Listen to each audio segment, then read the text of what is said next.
TC number 327, 5 seconds. Start. Sir, I am as dejected today as I was on the day the finance minister presented the budget. The description of the problems is correct, but the proposed solutions are not acceptable to us. I do not agree with the concept that linking the Indian economy with the world economy will improve the situation. By world economy, we mean the combined economy of the G8 nations. These nations taken together account for 12% of the world's population and 70% of the world production.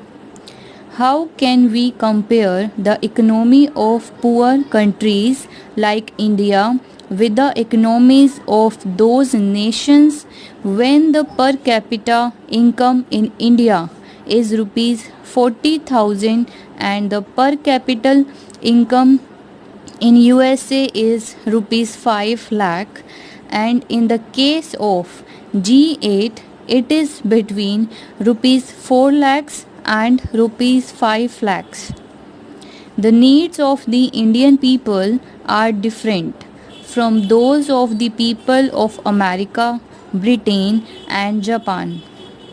When we return from visits to foreign countries, we talk about the developments in those countries and want to know why such developments do not take place in India. We always try to adopt the latest trends in foreign countries, but this thinking is detrimental to national interest. Therefore, it is not possible for me to think the way the Honorable Minister of Finance thinks, nor do I agree to his views.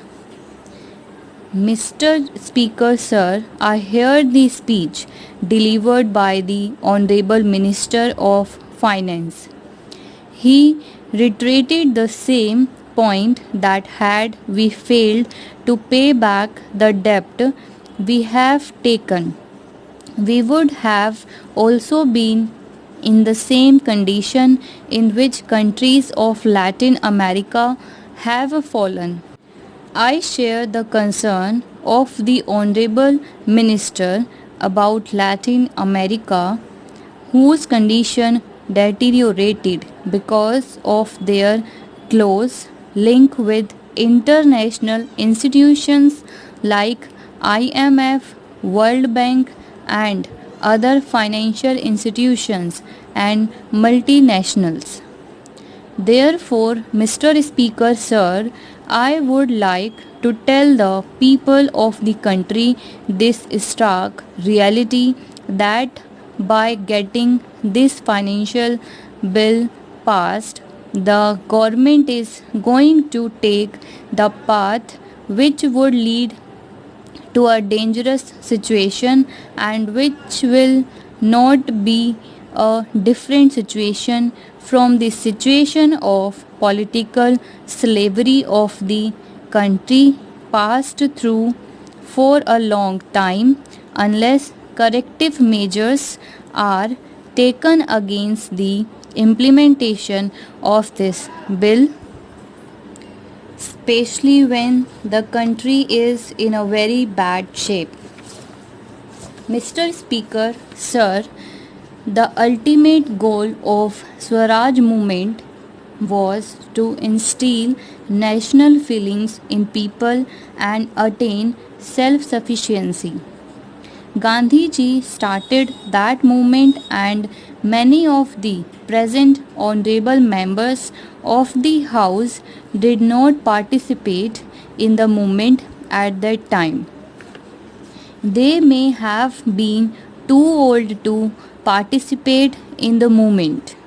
It might be possible that the students in schools were not taught the lofty ideas of our Swaraj movement in the country, and political leaders also do not bother to understand it. However, it is a fact that if we do not have national feelings and fail to achieve self sufficiency, we would be in great difficulty.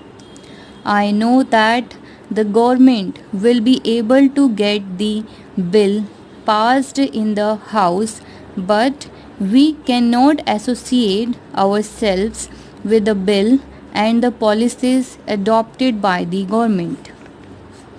After presentation of this budget, there has been a steep rise in the prices, particularly in regard to fertilizers, and though it has been stated by the Honorable Minister as a regional issue, it has further deteriorated the financial condition of the farmers.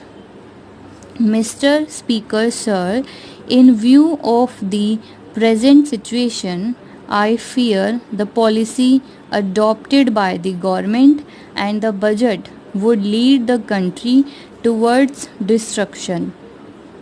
The Honorable Minister has not suggested the solution to these three issues the way he should have.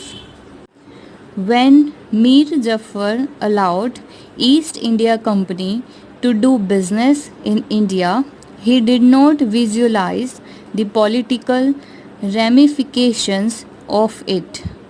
He thought that it was just a trading company. A senior minister in the Indian cabinet had stated in America that the government of India would invite American investment, though ultimately he did not succeed in getting it done. But the policy the Honorable Minister of Finance proposes to implement seems to be very dangerous. I am more disappointed because such a great politician like Shri Advani also praised it.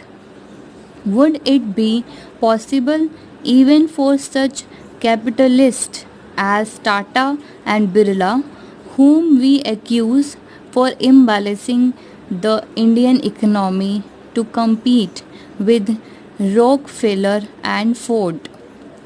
It is a sign of a danger for our economy and also for the capitalist system.